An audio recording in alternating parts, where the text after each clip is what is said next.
L'humilité est le fondement de toute œuvre humaine durable.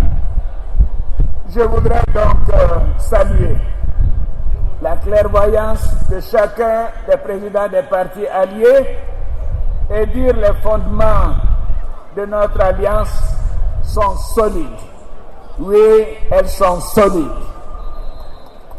Je voudrais en votre nom à tous rendre un vibrant hommage au président de notre alliance, mon très cher aîné, le président Aimé Henri Konan Bédié, ancien président de la République de Côte d'Ivoire, président du PDCI-RDA et président du Présidium du Rassemblement des Oufouétistes pour la démocratie et pour la paix. Monsieur le Président, cher aîné, le président de la conférence des chefs d'État, le président de la conférence des partis membres du RHDP, mon très cher aîné, je n'ai pas de mots assez éloquents pour vous exprimer ma profonde gratitude et vous dire merci. Merci pour le don de votre personne, afin que vive la grande famille oufouétiste que nous formons. Depuis le 18 mai 2005, c'est-à-dire depuis bientôt 10 années que vous présidez aux destinées du RHDP, notre groupement politique n'a fait que remporter des victoires électorales qui nous valent aujourd'hui d'envisager l'avenir de la nation ivoirienne sous les meilleurs auspices. Oui, cher aîné, vous avez su tenir votre rang et jouer le rôle qui est le vôtre, à savoir celui du modérateur patient, sage et déterminé. En cela, j'ai pu affirmer que le premier mandat présidentiel que le peuple ivoirien a bien voulu me confier a été rehaussé par votre discrète présence à mes côtés. Un véritable aîné qui sait opportunément prendre la parole quand il le faut, avec les mots qu'il faut. À bon entendeur, salut.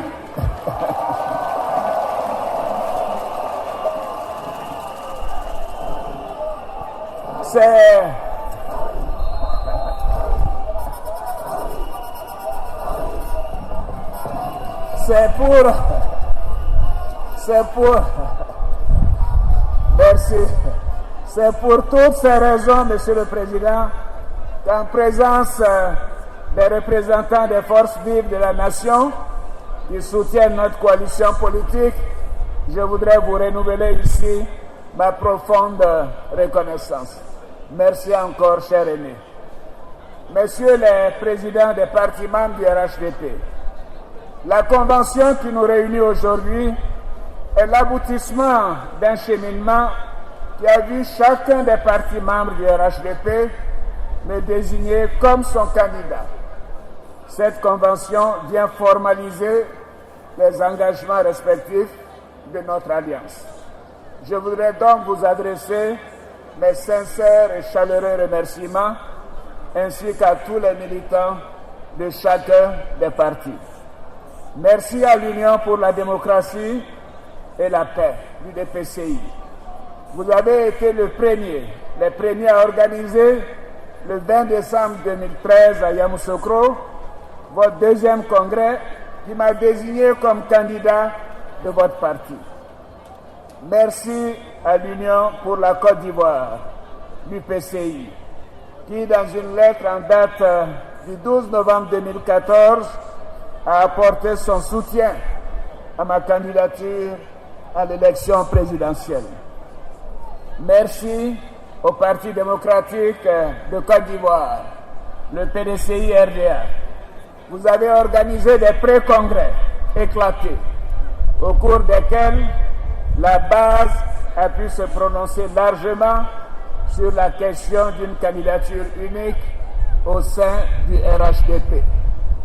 Le grand congrès extraordinaire du 28 février 2015 au Palais des Sports de Treichville a bien voulu me renouveler sa confiance en me désignant à nouveau comme son candidat à l'élection présidentielle d'octobre 2015. Merci au Rassemblement des Républicains, le RDR, qui a organisé le 23 mars 2015 au Palais des Sports de Treichville son congrès extraordinaire et qui a décidé de manière unanime de me désigner comme son candidat à la prochaine élection présidentielle d'octobre 2015. Si ma désignation comme candidat du RDR était sans surprise, votre extraordinaire mobilisation a fait de ce rassemblement un événement des plus mémorables. Merci encore à vous. Merci au Mouvement des Forces d'Avenir, le MFA, qui a organisé le 12 avril 2015 à l'Hôtel du Golfe son premier congrès extraordinaire et qui a lui aussi tenu à me désigner comme son candidat à l'élection présidentielle. Chers alliés du RHDP, je suis heureux et fier de redire combien le soutien de chacune de nos formations politiques et de chacun de vous nous est précieux. Vous avez joué votre partition à l'issue de la grave crise post-électorale de 2010, à un moment où le doute, voire le découragement, voulait s'installer, tant les défis à relever semblaient immenses et insurmontables.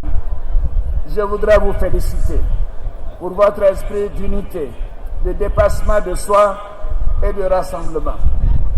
La tenue de cette convention aujourd'hui est un signe supplémentaire que les véritables filles et fils du président Houphouët-Boigny savent, quand il le faut, s'unir autour d'une cause commune et conserver ainsi l'unité de la grande famille que nous représentons. Merci d'avoir uni vos forces et d'avoir pris vos responsabilités dans une Côte d'Ivoire qui avait perdu ses repères. Merci d'avoir cru en une Côte d'Ivoire réconciliée avec elle-même et qui renoue avec la croissance et le développement. Une Côte d'Ivoire nouvelle, rayonnante et émergente pour chaque Ivoirien. Chers frères et sœurs, il y a un proverbe de chez nous qui dit, et je cite, « C'est quand le mur est fissuré que les cafards y trouvent un accès pour fonder leur colonie. » N'est-ce pas? Alors, comme dans toute famille, dans toute alliance, il peut y avoir des périodes d'interrogation. Cela est tout à fait naturel. Mais pour tous ceux qui se posaient encore la question, votre présence massive ici, dans ce stade, à l'extérieur et dans les rues du plateau, prouve que les épreuves n'ont fait que resserrer nos liens autour de la vision et des valeurs que nous partageons. Nous montrons ainsi la solidité de notre relation. Ce qui nous rassemble est plus fort que ce qui aurait pu nous diviser. Le mur RHDP n'est pas fissuré, n'est-ce pas? Le mur RHDP n'est pas fissuré. Oui, le mur RHDP est solide. Nous formons un bloc solide, un roc. Nous avançons en rang serré, main dans la main, sous la houlette du président Aimé Henri Konan Bédié. Voyez-vous, parce que loin d'être seulement un appel de raison, l'appel de Daoukro qu'il a lancé est aussi, comme il le dit lui-même, un appel du cœur, un appel d'amour, je dirais. L'amour que nous prônons entre les Ivoiriens pour une Côte d'Ivoire réconciliée. Chers militants, au-delà de ma modeste personne, les résolutions de cette convention sont avant toute chose le choix d'être ensemble. Je ressens une immense fierté d'avoir le soutien de la plus grande famille politique de notre pays. C'est un honneur d'être le candidat de ce grand rassemblement, un honneur d'être la voix des millions de voix. Merci à tous. Merci. C'est une nouvelle chance que nous donnons à notre alliance, un grand pas de plus dans sa consolidation. Mais nous ne devons pas nous arrêter là. Nous devons parachever l'œuvre des héritiers d'Houphouët-Boigny en parvenant à l'unification effective et définitive des partis membres du RHDP. En effet, notre rassemblement est la seule chance de stabilité politique et de développement à long terme pour notre chère Côte d'Ivoire. Je partage la vision de mon aîné, le président Henri Konan Bédié, qui est d'aboutir à une grande formation politique qui garantisse l'équilibre et l'alternance en son sein. En effet, l'histoire de notre jeune nation nous enseigne que chaque fois que des hommes et des femmes épris de paix, soucieux de l'intérêt supérieur de la nation, se sont rassemblés et mis leur génie créatif au service de l'objectif commun, ils ont accompli des choses que le monde entier a qualifiées de miracles. Nous voulons une Côte d'Ivoire unie. Une Côte d'Ivoire où règne l'amour et le respect entre citoyens et population. Une Côte d'Ivoire solidaire et qui fait de sa force, de sa diversité, une force. Une Côte d'Ivoire dans laquelle il n'y a plus de place pour les cyniques qui veulent diviser par l'ethnie, par la région ou la religion. Une Côte d'Ivoire résolument au travail, qui croit en son avenir radieux. Cette Côte d'Ivoire est possible. Oui, cette Côte d'Ivoire est possible. Nous avons commencé à le démontrer il y a maintenant 4 ans. Je peux vous dire, nous irons encore plus loin. Mes chers compatriotes, nous avons gouverné ensemble, chers membres du RHDP. C'est ensemble que nous allons dresser le bilan de notre action afin de jeter les bases du projet que nous proposerons bientôt à nos concitoyens. En 2010, au moment où nous briguions la magistrature suprême, nos ambitions pour la Côte d'Ivoire et pour les Ivoiriens se résumaient en 2 priorités que je vous rappelle. C'était d'abord l'amélioration des conditions de vie de nos concitoyens par la construction d'infrastructures économiques et sociales modernes. La deuxième chose, l'accroissement du niveau de vie par l'augmentation des revenus des travailleurs et la création d'emplois, notamment pour les jeunes, en vue de réduire la pauvreté. En 2011, après la crise post-électorale, les besoins des Ivoiriens se sont accentués et les chantiers se sont avérés énormes, car nous avons trouvé un pays en ruine. Même si les conditions dans lesquelles nous avons trouvé le pays, sur lesquelles je n'insisterai pas pour ne pas vous couper l'appétit, ces conditions nous ont parfois poussé à réorienter certaines priorités pour le bien-être de nos populations. Et je peux vous dire que les résultats sont là. Oui, les résultats sont là parce que en 4 ans, nous avons rétabli la paix, la sécurité et l'état de droit sur toute l'étendue du territoire national. N'est-ce pas? Nous avons réunifié le pays, redéployé l'administration et restauré l'autorité de l'État. Aujourd'hui, toutes les institutions de la République fonctionnent de manière normale.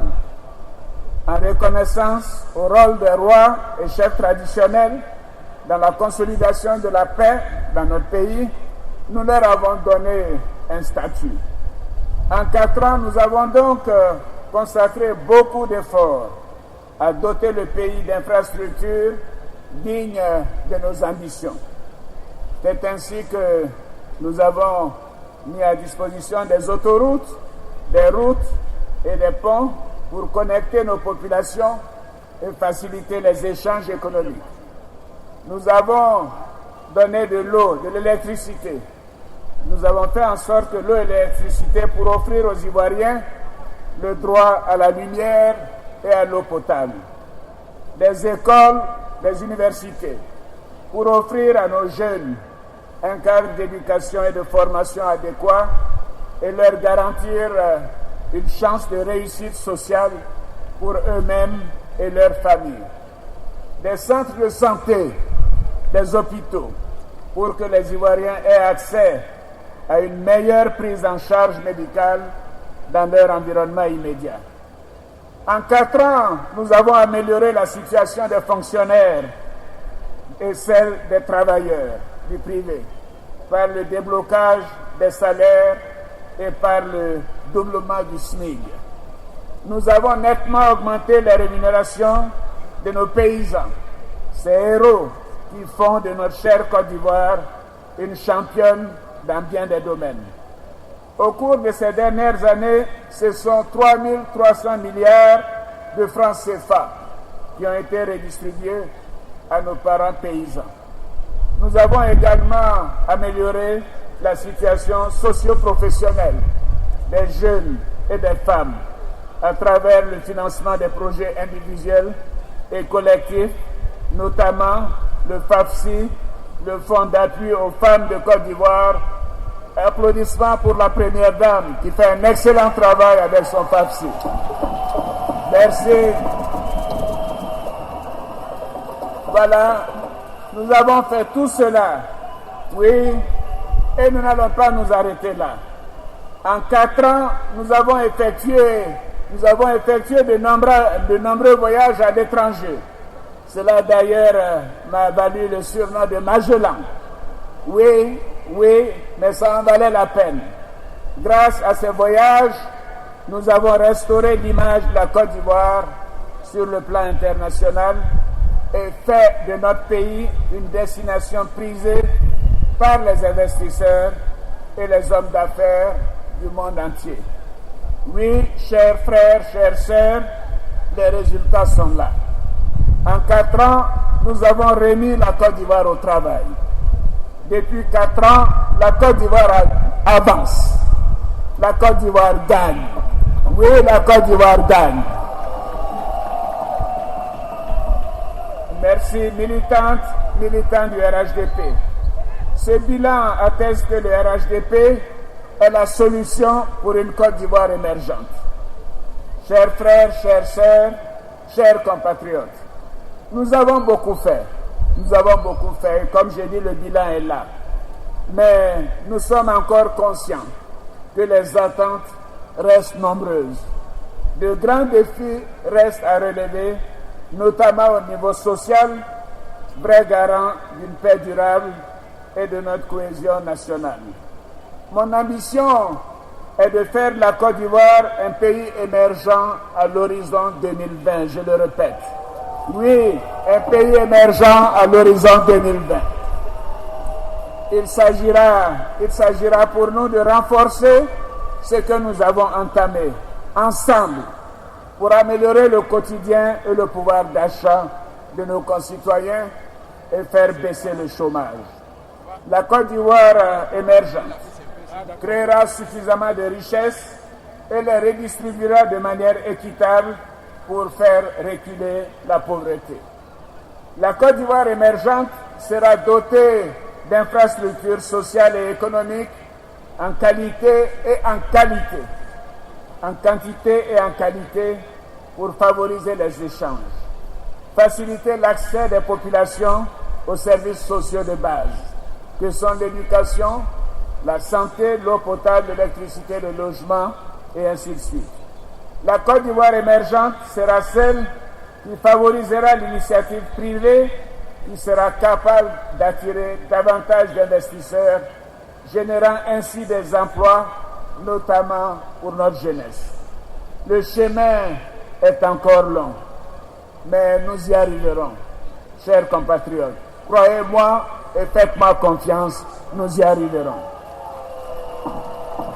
Oui, nous y arriverons parce que nous ferons davantage pour notre jeunesse, qui constitue notre priorité.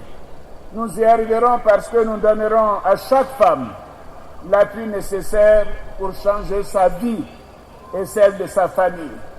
Nous y arriverons parce que nous allons consolider définitivement les augmentations de revenus de nos parents paysans par la modernisation de l'agriculture et la transformation de nos matières premières afin de leur donner plus de valeur, de leur donner une valeur ajoutée.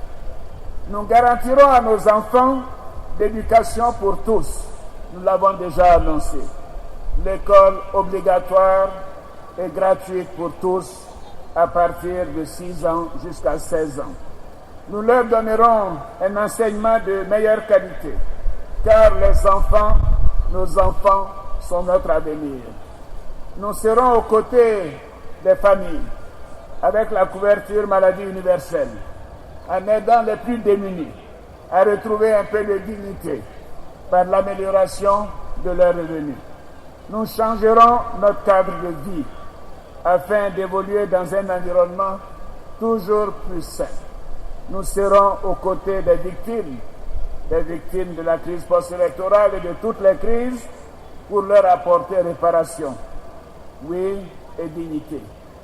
Notre priorité continuera d'être la réconciliation des Ivoiriennes et des Ivoiriens, même si beaucoup a été obtenu dans ce domaine, après la déchirure provoquée par la grave crise que notre pays a traversée. C'est dans cet esprit que je viens de mettre en place la Commission nationale pour la réconciliation et l'indemnisation des victimes, la CONARIV. C'est également dans ce souci de paix, de réconciliation et de cohésion sociale que nous continuerons le dialogue avec l'opposition. J'aurai l'occasion de vous détailler plus longuement mon projet au moment de la campagne.